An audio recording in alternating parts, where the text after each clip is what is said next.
السلام علیکم دوستو، آپ دنیا کی کوئی بھی کتاب خریدیں کسی بھی پبلشر کی، اس میں لکھا ہوتا ہے کہ اس کتاب سے کچھ ریپروڈیوس کرنا، کمرشل پرپس کے لیے استعمال کرنا جرم ہے۔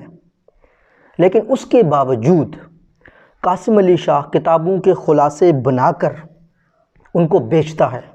ایک کتاب کا نہیں، 7 کتاب کے خلاصے بنا کے بیچتا ہے۔ اگر یہ شخص امریکہ میں ہوتا، یو کے میں ہوتا، یو ایس اے میں ہوتا تو یقیناً ابھی جیل میں ہوتا۔ پتہ کس لیے؟ کاپی رائٹ کے لیے۔ ہم کہتے ہیں شاید شاعر بھوکے مرتے ہیں، ٹیچر بھوکے مرتے ہیں۔ ہم کیوں کہتے ہیں ایسا؟ پاکستان میں ایسا کیوں ہوتا ہے؟ لوگ ایسے بھوکے کیوں مرتے ہیں؟ کیونکہ اس طرح کے چور ہیں، اس طرح کے ڈاکو ہیں۔ یہی چور، یہی ڈاکو آپ یقین کریں پولیس کو ٹرین کرتے ہیں، ججز کو ٹرین کرتے ہیں، اخلاقیات جن کی اتنی گری ہوئی ہے۔ پھر دوسری مثال دیکھ لو، ایمیزون لیگلی پاکستان میں کام نہیں کرتا۔ ایمیزون نے کہا ہے کہ میں اپنی سروسز پاکستان میں نہیں دیتا۔ یہاں ہماری پولیس کو ایتھکس سکھانے والا شخص اخلاقی اتنی جرات نہیں رکھتا کہ یہ کہہ دے کہ میں غیر اخلاقی کام کر رہا ہوں۔ قانون تو چلو نہیں پکڑے گی نا، یہاں تو آپ نے کتاب بھی چوری کی لوگوں کی تو آپ کو کسی نے نہیں پکڑا، لیکن قانون تو آپ کو نہیں چھوڑے گا نا۔ قانون چلو آپ کو چھوڑ دیا، چلو کوئی مسئلہ نہیں ہے، پولیس میں آپ کے لنک ہے، چلو کوئی بات نہیں، ٹھیک ہے نا۔ آپ کا ایک دوست ہے، مجھے پتہ ہے کون ہے، ٹھیک ہے نا، اس کے ساتھ آپ کی دوستی ہے، آپ بچا کے چلے گئے۔ آپ کے ججز میں بھی چلو لنک ہیں، آپ بچا کے چلے گئے، ٹھیک ہے نا۔ انصاف بکتا ہے یہاں پہ، ہم سب کو پتہ ہے۔ لیکن بھائی ضمیر بھی تو کوئی چیز ہے۔ پھر کس منہ سے آ کر استاد کو گالی دیتے ہو، کہتے ہو کہ یونیورسٹیاں اچھی بیویاں نہیں پیدا کرتی؟ کیا یونیورسٹی کا کام بیوی پیدا کرتا ہے؟ ساری خاتون کو برا بھلا بولتے ہو؟ یعنی ہر وہ شخص جو قاسم علی شاہ کو سنتا ہے وہ یہ سمجھتا ہے کہ میری بیوی اچھی تیار ہو کے نہیں آ رہی، مطلب تیار بیوی جو یونیورسٹی میں آ رہی ہے، وہ کالج میں آ رہی ہے، وہ اچھی نہیں آ رہی۔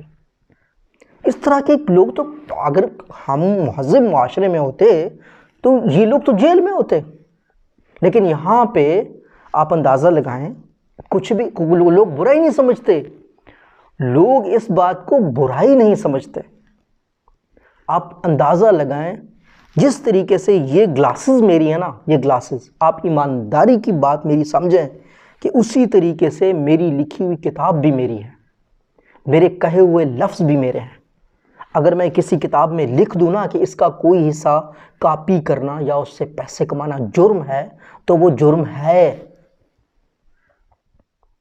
یہ سمجھنے کی کوشش کریں، یہ سمجھنے کی کوشش کریں۔ میں کوئی بھی چیز نہیں ہوں، میں کوئی بھی بندہ نہیں ہوں، میں صرف آپ کو یہ بات کہہ رہا ہوں کہ آپ جن کتابوں کے خلاصے قاسم علی شاہ سے خرید کے پڑھتے ہو، اتنا تو دیکھو بھائی، اس کتاب کے لکھنے والے نے 5 سال لگائے اس کتاب کو لکھنے میں، اور اس کا خلاصہ چوری کر کے بنانے میں اور اس کو چھاپنے میں قاسم علی شاہ نے 2 ہفتے لگا دیے۔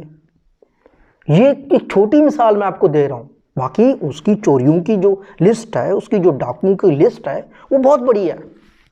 لیکن یہ ایک ایسی چوری ہے جو آج میں اگر کسی پبلشر کو ای میل کر دوں، آپ یقین کریں وہ اس کا گربان پکڑیں گے، پاکستان گورنمنٹ کو لکھیں گے، بھائی یہ شخص تو کاپی رائٹس، انٹلیکچوئل رائٹس کو تو دھجیاں اکھاڑ رہا ہے۔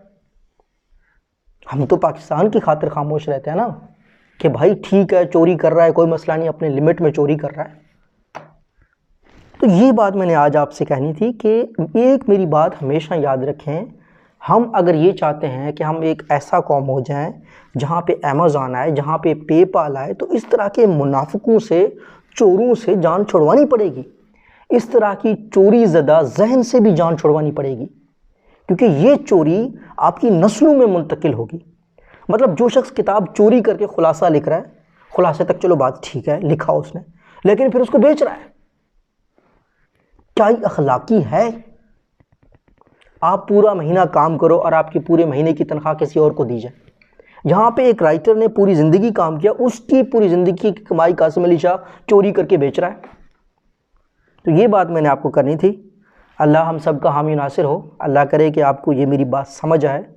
اگر آپ کو میری بات سمجھ نہیں آ رہی تو آج نہیں کل انشاءاللہ ہمارے ملک میں ایجوکیشن اس لیول پہ ہو جائے گی جہاں پہ کاپی رائٹس، انٹلیکچوئل رائٹس کی امپورٹنس بڑھ جائے گی۔ جب بڑھ جائے گی پھر انشاءاللہ العزیز ہم بات کریں گے، آپ بھی میری بات کو سمجھیں گے۔ اللہ ہم سب کا حامی ناصر ہو۔ اللہ حافظ۔